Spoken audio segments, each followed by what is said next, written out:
Congress is laying the groundwork for overhauling the regulations of our nation's financial institutions. The Financial Stability Improvement Act is legislation that will address systemic risk and the concept of too big to fail.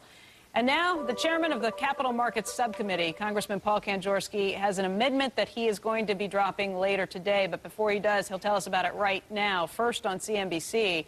Congressman, thanks for joining us this morning. My pleasure, Becky. Can you tell us a little bit about this amendment? I guess you're not introducing, you're going to be dropping. It's not proper terminology to say introducing?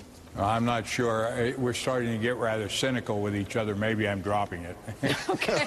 Well, tell us a little bit about what exactly your amendment contains. Well, Becky, what it is the present bill establishes resolution authority, and that authority is to improve on waiting till a company goes into bankruptcy. Before that happens, a systemically riskful company will be taken over and administered so that it won't cause the cascading effects that we've seen in the last year in the recession and the financial crisis.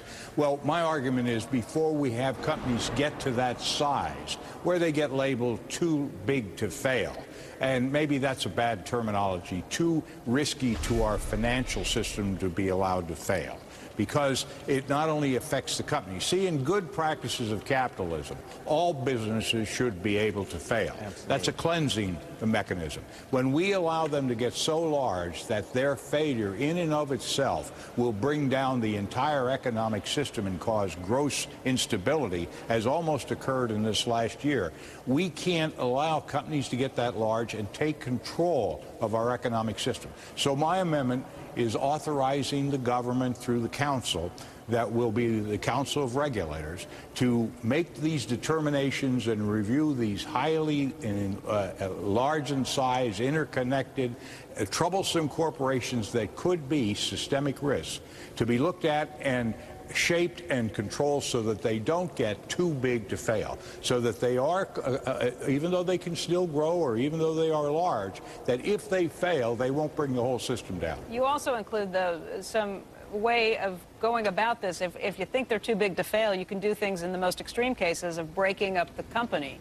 Which, is this a return to Glass-Steagall? Not quite. It's a little beyond Glass-Steagall. Glass-Steagall made a clear separation between banking and commerce. We've lost that fight because we've gone to a global market, and because there already have been combinations occurring, it's impossible to put that genie back in the bottle. But perhaps some of the problem that we're in today with this too big to fail is a result of having done away with Glass-Steagall, and this is a new mechanism to handle it. Now, we couldn't do this even a year ago because we had a tremendous competitiveness with other markets in the world, particularly the EU.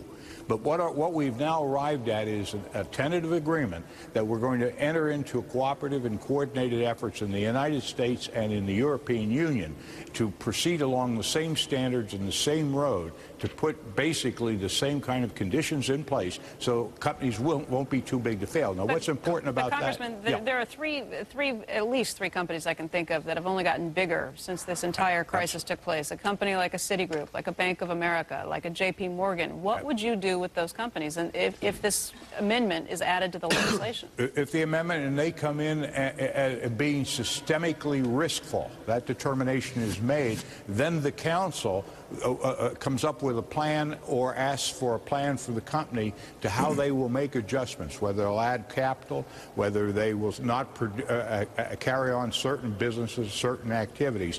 You know, this really goes back to a concept that corporations now have been allowed to grow to such an extent that they actually are greater than any single government on earth. And this is the fight between corporate megalomania and democratic capitalism. Well, corporations won't be reined in if we don't find a methodology of doing it. And that we don't want to rein them in because of their size alone. We want to rein them in if they prove that they could bring down the system, create gross instability, not only in this country but around the world. Congressman Kanjorski, this is Cam Fine. Yes, Cam. First, I want to congratulate you on this proposal you have, and I wish you success on getting your amendment passed in committee. You'll have the support of the ICBA. I appreciate that. I also want to congratulate you on attacking this issue from a different perspective, because you're not only taking size into consideration, you're taking concentration into consideration, you're taking interconnectedness into consideration, all the factors that have really gone out of whack over the last few years and caused the current crisis that we find ourselves in. So we congratulate you on this effort. Thanks, Cam, and I appreciate your support. And actually, let me address that.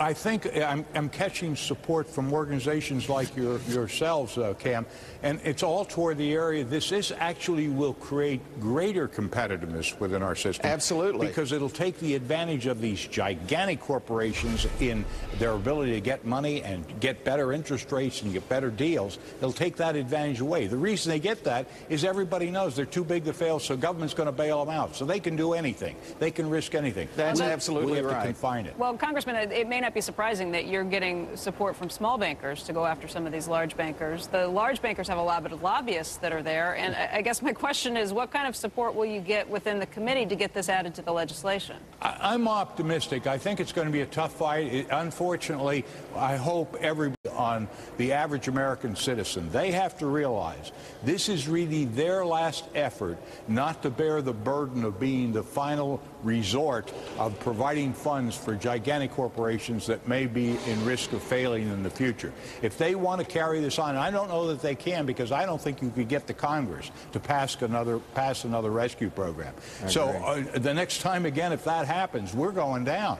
And I think we should do this and try and be a little curative in how we help companies direct themselves so that they don't put us all at risk. At risk of putting words in your mouth, I don't want to assume things, but if it was up to you, would you break up Bank of America, Citigroup, or J.P. Morgan?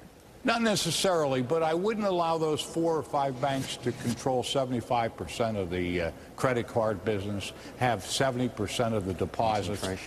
So you're going to make them get smaller one way or another, whether it's breaking them up or taking away some of their business lines. And just the other day, I was in New York and met with many large and some of the mega corporations. Some of them aren't at risk, because they've set up about a program and a plan that do not subject them to risk. They concentrate on what they're good at. They stay out of highly speculative things and highly riskful things. Who's good? I would like to, I'd like to say it, but I wouldn't want to embarrass them. But I spent a great morning. I don't think you're going to embarrass anybody. Name somebody who's done it right. There are several that have done it right. And I think that they don't fear what I'm doing, even though they would be in the top 5 of the country. I think what we have to do, and what I'm asking everybody to do, one of the reasons I want to be on this program, look, you're talking to the movers and shakers as well as the people that are informed on these matters. I'm inviting the largest banks, the largest institutions, the largest companies, come join us. Help critique this bill. Help look at the standards and help make suggestions of what can be done. Everybody knows we cannot go through this type of crisis again in the future and survive. So let's find out what good survival means and what kind of plan and what kind of legislation we have to put in place, and not be, let's not set it up, it's us and them. It's we, and we're all together in this problem. Congressman Kanjorski, we want to thank you very much, and we look forward to seeing what Thank you. And hello to you, Becky, and hello to Joe. He never talks to me anymore, and Carl. I was going to talk about something else, but we're on focus today. We got our core thing that we're focusing on, Representative, and next time. Okay, very good. Yeah, next time, I was going to ask you whether you know what's going on with Elmendorf and Reed, and whether they're going back and forth. I know it's in the Senate, but what are you hearing? Is it going to be today? I hear it maybe as soon as today. Well, all of these deadlines, Joe, down here tend to slip. I'm optimistic that they'll do it today because it's Wednesday and this is a good day to get it out on the street.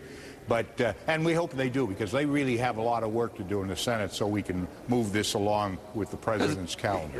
There are big differences between your bills in the House and this one, and actually we don't even know what this one is, so we're just all sort of waiting. And interested, but I'm interested in your financial stuff too. But I let Becky handle that. Well, let's get together. All right.